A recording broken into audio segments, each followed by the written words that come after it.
Hello and welcome to the Flix Forum podcast, where each episode we go back and we look at a Netflix original film in the order of release. This episode we have Netflix 308th film from 2020. It's the Italian drama The Life Ahead, or La Vita davanti a sé. It's directed by Edoardo Ponti and stars Sophia Loren, Ibrahima Gueye, and Abril Zamora. I'm Jesse, I'm your host. Thanks for joining me for this episode. As always, if you are keen on checking this film out, haven't seen it yet, give us a pause and come back a little bit later on because we will spoil it as we go. So, we do kick off with the Fast Flicks. I was going to say, how did this end up on Netflix? But we kick off with the Fast Flicks, where we do a quick little summary of what the film is all about. So this one's about a Holocaust survivor who is guilt-tripped into taking in a street kid who actually robbed her. Probably doesn't do justice to that Fast Flicks. There's much more to this film than that, and we'll probably touch on that as we go. So how did this one end up on Netflix? I guess the background to the actual story is that this is the third screen adaptation of a 1975 novel called The Life Before Us by Romain Gary. And I guess originally this novel was adapted for cinema by the Israeli director Moshe Mizrahi as Madame Rosa in 1977. This film actually won the Academy Award for Best Foreign Language Film at the Academy Awards that year, and Simone Signoret won the Caesar Award for Best Actress for her performance as Madame Rosa. The novel was also adapted for a TV series in 2010 by Miriam Boyer, who also played Madame Rosa. And in 1987, American director Harold Prince staged a short-lived musical version on Broadway titled Rosa. So this has had lots of adaptations across the years. This actual version was announced in July of 2019, with principal photography starting in that same month. We go forward to Feb of 2020, where Netflix acquired the worldwide distribution rights for the film. And once it was released, according to Deadline, the film became a hit, which is good to see because it peaked within Netflix top 10 in 37 countries. So, seen by a few people. Obviously, like many Netflix-funded productions at this stage, they did have the intention of giving it a theatrical run before its Netflix debut to obviously make it eligible for award season, etc. I think it did have a limited release in America from the 6th of November 2020. COVID pandemic was still impacting a lot of cinemas around the world at this stage. So it did hit Netflix streaming on the 13th of November 2020. It was still eligible for a majority of awards at this stage, even though it didn't have a big theatrical release. So we'll talk about some of those soon. This was filmed in Italy. So the original version of the story, it's based in France and Paris. So they've changed this to an Italian setting to tie in with Sophia Loren. But also, I guess we talk about awards. This was nominated for 36 awards, 14 wins, so quite a lot. The biggest nomination was that this was nominated for Best Original Song at the Oscars for the song that plays over the credits at the end of the film. It's called Io Sì, which means scene, and this one is a Diane Warren song. If you follow the Oscars, you'll know that Diane Warren is pretty much nominated every year, no matter what film she does. I think this year it was for the Flaming Hot film, which was the Flaming Hot Cheetos film, the song for that. So Diane Warren got another nomination for this film. Translations around the world in Italian. So this is an Italian film. It's actually The Life Ahead of You, so not just The Life Ahead. In Spanish, it's called Life Before You, so it's gone the opposite. In Portuguese, it's called Rosa and Momo. I don't mind that. It's the two main characters. It is their story. In Chinese, it's got two titles. The Road Ahead is With You, or Traveling Together in the Future. And in Danish, it's The Rest of Life. And Japanese, it's called Future Life. So a couple of different titles across the world. What are the critics and audiences saying about this film? On Rotten Tomatoes, sits at 92% on 91 reviews. That is certified fresh. So very, very popular with the critics. Audience a little bit lower, 77%. That's on more than 250 ratings. On IMDb, sits at a 6.8 out of 10 on 15,000 ratings. Letterboxd, fairly solid, a 3.3 out of 5 on 18,500 ratings, but it's been logged by 25,000 people.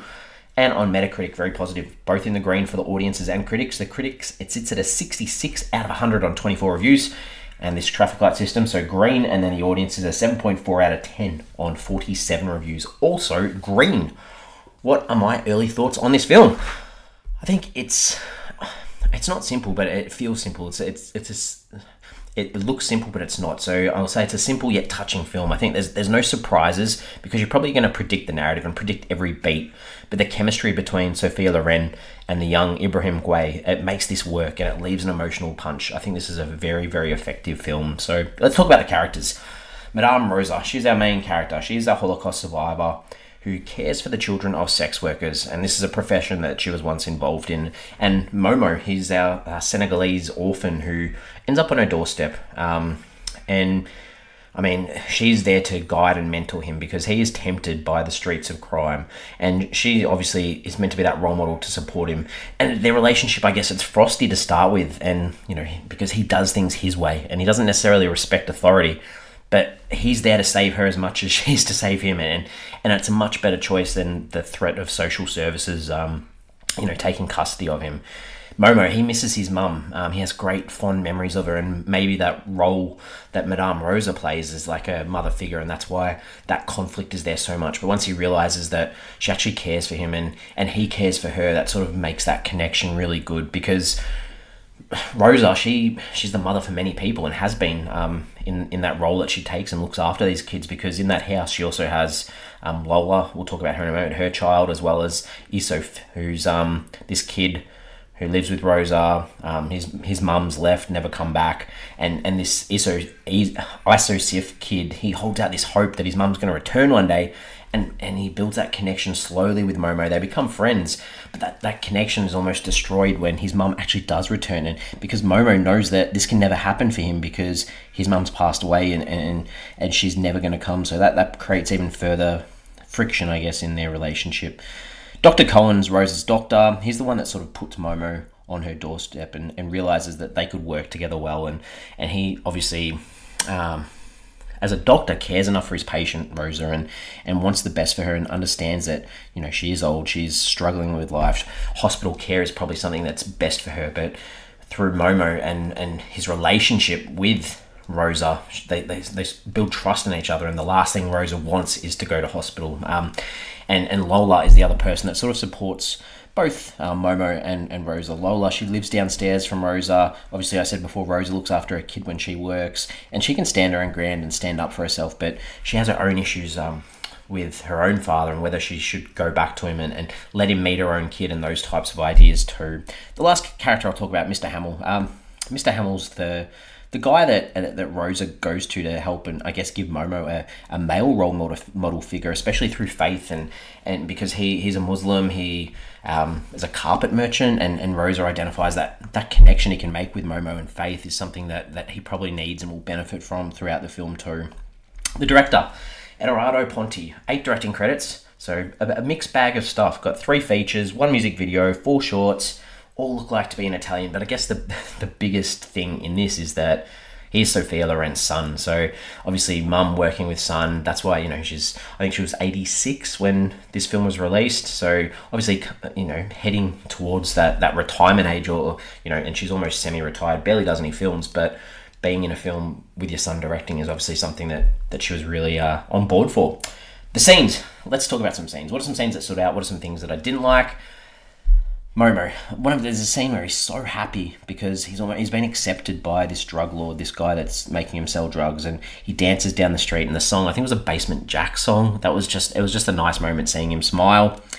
The times that Mr. Hamill spends with Momo, building that rapport over the rug and repairing this rug, and the discussion around faith and religion, and the idea of the lion, the animal, being a symbol of power and patience and faith, and discussing with him that language can be his greatest weapon. So I like that mentoring sort of moments from him.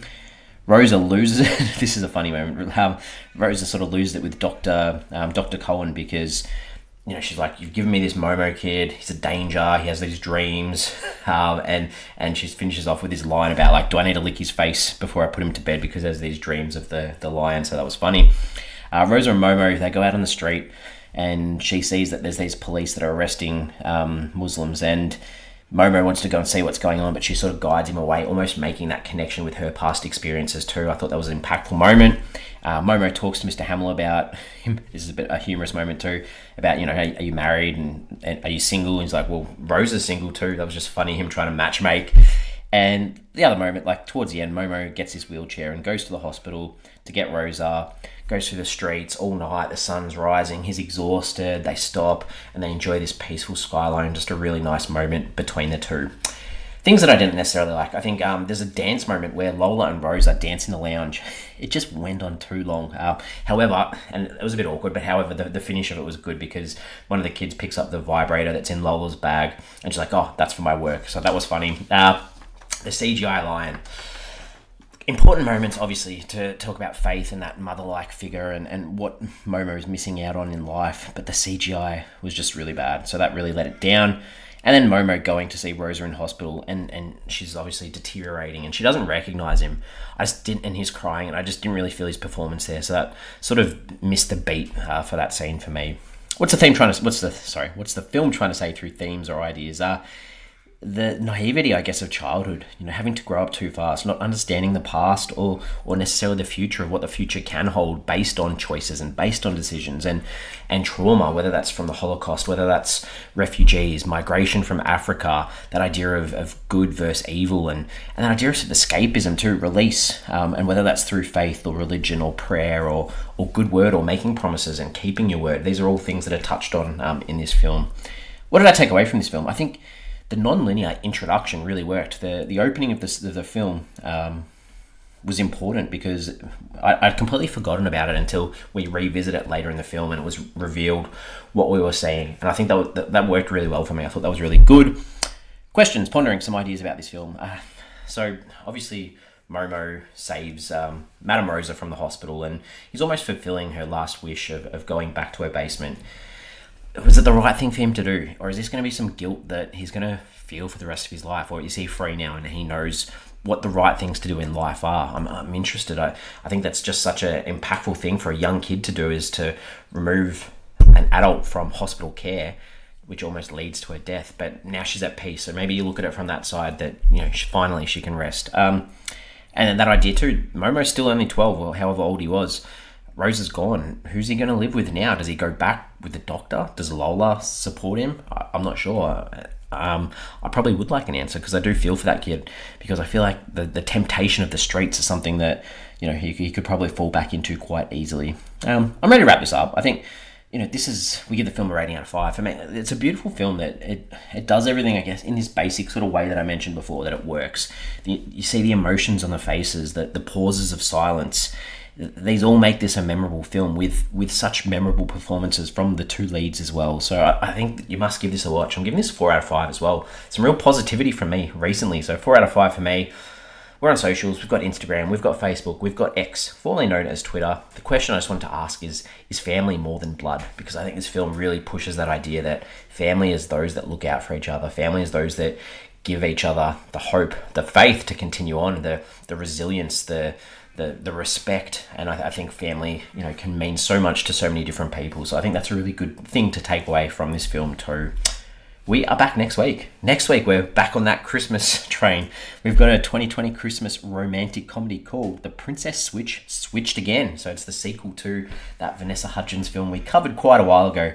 This one's directed by Mike Roll. It stars Vanessa Hudgens again, Sam Palladino, Susan Braun, and Nick Sager. So give that one a watch if you're keen on listening to my thoughts on that next week. As always, thanks for jumping on and giving me some company for this film. I highly recommend this film. Give it a watch if you can, and I will see you next week.